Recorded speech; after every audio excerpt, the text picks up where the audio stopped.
सपने वो नहीं होते हैं जो हमें रात में सोने के बाद आते हैं, बल्कि सपने वो होते जो हमें सोने नहीं देते हैं। यह वाक्य कहने वाले महान व्यक्ति डॉक्टर एपीजे अब्दुल कलाम का आज जन्म दिवस है। और इस महान व्यक्ति के बारे में हम देखेंगे, इनका कार्य क्या रहा, इतनी प्रसिद्धि और इतना सादगी भरा जीवन इन्होंने जिया, कैसे जिया और क्या इनके मुख्य व्यवस्था थी, इनका मुख्य कार्य क्या था। सबसे पहले हम देखते हैं doctor APJ Abdul Kalam. Doctor APJ Abdul Kalam, इनको जो उपाधि मिली थी missile man of India, missile man of the India और भारत रत्न, दोनों उपाधि इनको दी गई थी कि उन्होंने भारतीय मिसाइल को विकसित करने में अपना अमूल्य योगदान दिया था। इनका पूरा नाम जो था अबुल पाकिर जैनुल आबदीन अब्दुल कलाम था।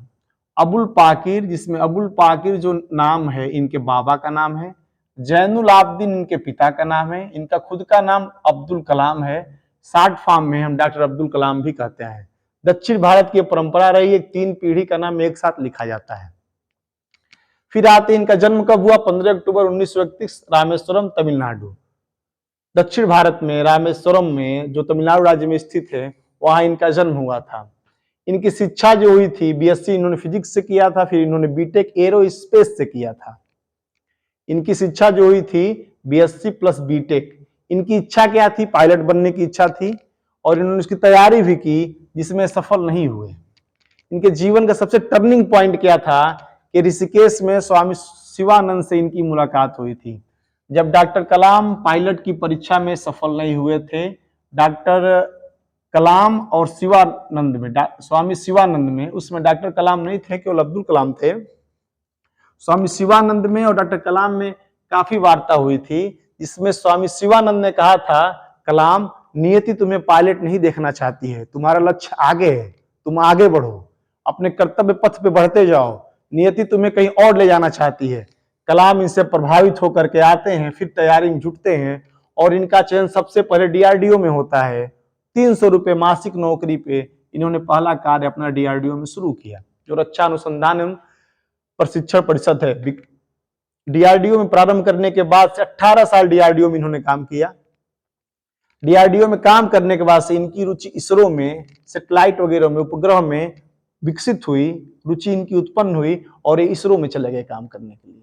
इसरो में जाने के बाद इन्होंने बहुत सारे मिसाइलों का प्रक्षेपण किया है, जिसमें बैलिस्टिक मिसाइल, पृथ्वी, त्रिशूल, पीएसएलवी, जीएसएलवी, इनके द्वारा किए गए भेजे गए मिसाइलों के नाम थे।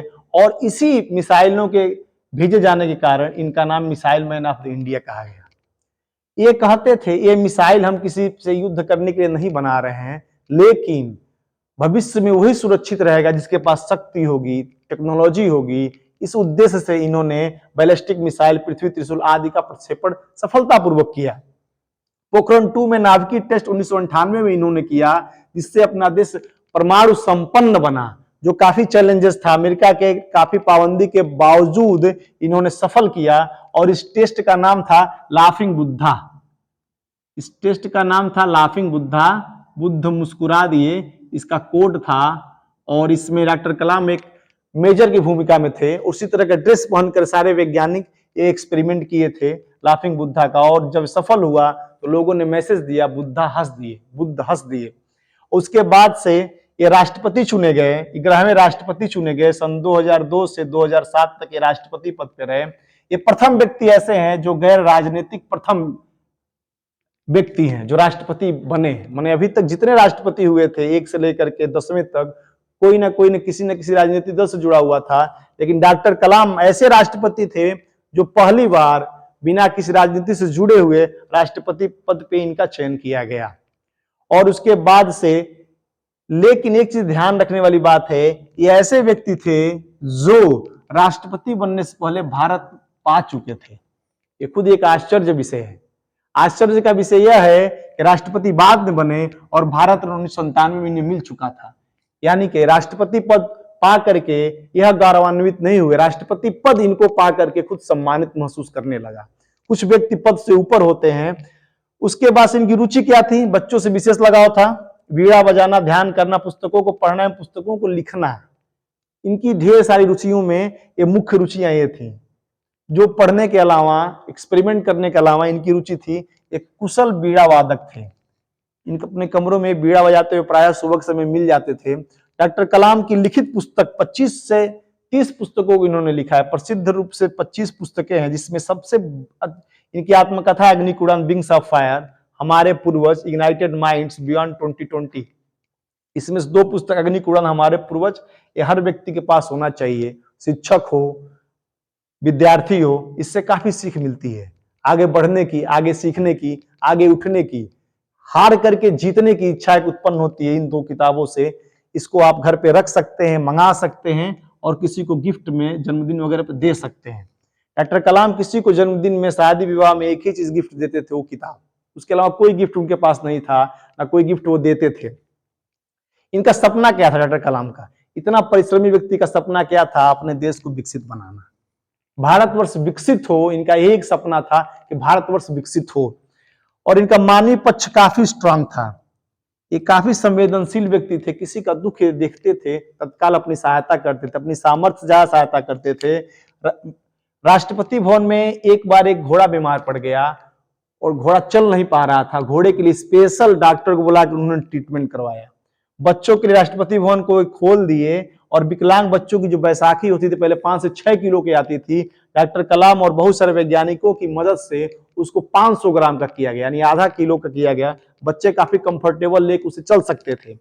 और उसमें इनके यहाँ एक काम, राष्ट्रपति भवन में एक रसोईया काम, उसका पैर टूट गया, 1 महीना वो काम पे नहीं है। डॉक्टर कलाम उसके घर चले गए, वो आश्चर्यचकित रह गई, अरे राष्ट्रपति होते हुए एक रसोईया घर मेरे पास आए हैं। इन्होंने कहा नहीं नहीं, 1 महीना से नहीं आई थी, इसलिए मैं हाल चाल लेने के लिए आपके पास में आ गया हूं।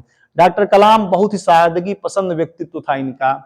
5 साल के कार्यकाल में राष्ट्रपति बनने के बाद से, इतने देश विदेश की यात्राओं करने के बाद से इनको जो भी गिफ्ट मिला, उन्होंने एक भी गिफ्ट नहीं देखा सिवाय किताब के। 5 साल के कार्यकाल में केवल किताब जो इनको मिलता था उसी को मंगा कर स्पेशली देखते, तो बाकी सारा गिफ्ट स्टोर रूम में रख दिया जाता था। उनके पीए वगैरह जहां जिसको जहां यूज करना रहता था वहां पे वो भिजवा देते थे। और इनकी जो मृत्यु हुई, ऐसे लोग मरते नहीं हैं, लेकिन शारीरिक जो मृत्यु, जो शरीर छोड़ा इन्होंने 27 जुलाई 2015 शिलांग मेघालय में। और इनकी मृत्यु भी बच्चों के बीच स्पीच देते हुए हुई। हृदय गति रुक गई और एकाएक इनको जब लेक हॉस्पिटल में गए, डॉक्टर ने इनको मृत्यु घोषित कर दिया। ऐसे व्यक्ति को मृत्यु नहीं होती है। ये व्यक्ति, ऐसे व्यक्ति अमर होते हैं जो अपने कार्यों से, अपने अनुभव से देश को हमेशा आगे बढ़ाने के लिए लगे रहते हैं। इनकी प्रसिद्ध कोटेशन था, सपने वो नहीं जो रात में आते, सपने वो होते जो सोने नहीं देते हैं। दूसरा कोटेशन था, अगर सूरज की तरह चमकना है तो सूरज की तरह जलना भी पड़ेगा। डॉक्टर कलाम हमारे एक व्यक्ति थे और ये पूरे होलिस्टिक, पूरे भारत के लिए, पूरे अपने देश के लिए एक आदर्श व्यक्ति थे। इन्होंने जीवन में यह बताया कि एक सामान्य व्यक्ति, इन्होंने बचपन में पेपर बेचा था अपनी अर्थव्यवस्था, अपनी पढ़ाई लिखाई करने के लिए। एक सामान्य व्यक्ति रामेश्वरम से उठ करके राष्ट्रपति भवन में राष्ट्रपति बन सकता है। देश का एक सामान्य व्यक्ति जो बहुत ही निचले स्तर से उठ करके देश का सर्वोच्च पद प्राप्त कर सकता है, जिसको मिसाइल मैन भारत में दिया जा सकता है। ये सिंबल है, सिंबॉलिक है कि प्रत्येक व्यक्ति इनसे सीख लेकर के अपने कार्यों को ऊंचा उठाए। और इनका जो सपना था भारत को विकसित बनाना, इस पे कार्य करें। ये हमेशा कहते थे, मुझे लोग वैज्ञानिक के रूप में, मुझे लोग राष्ट्रपति के रूप में न याद करें, मुझे एक शिक्षक के रूप में लोग याद करें। शिक्षा के प्रति, शिक्षकों के प्रति इनके मन में कितना सम्मान था, इस वाक्य से यह प्रतिबिंबित होता है। हम समझ सकते हैं डॉक्टर कलाम किस स्तर के व्यक्ति थे, किस कोटि के व्यक्ति थे। अतः हम डॉक्टर कलाम को इनके माध्यम से, इन तथ्यों के माध्यम से, इन आंकड़ों के माध्यम से एक बार फिर इनको धन्यवाद दिया जाता है। और हम प्रार्थना करते हैं कि डॉक्टर कलाम जैसे व्यक्तित्व हमारे देश में बार बार जन्म लेते रहें। भारत माता की जय।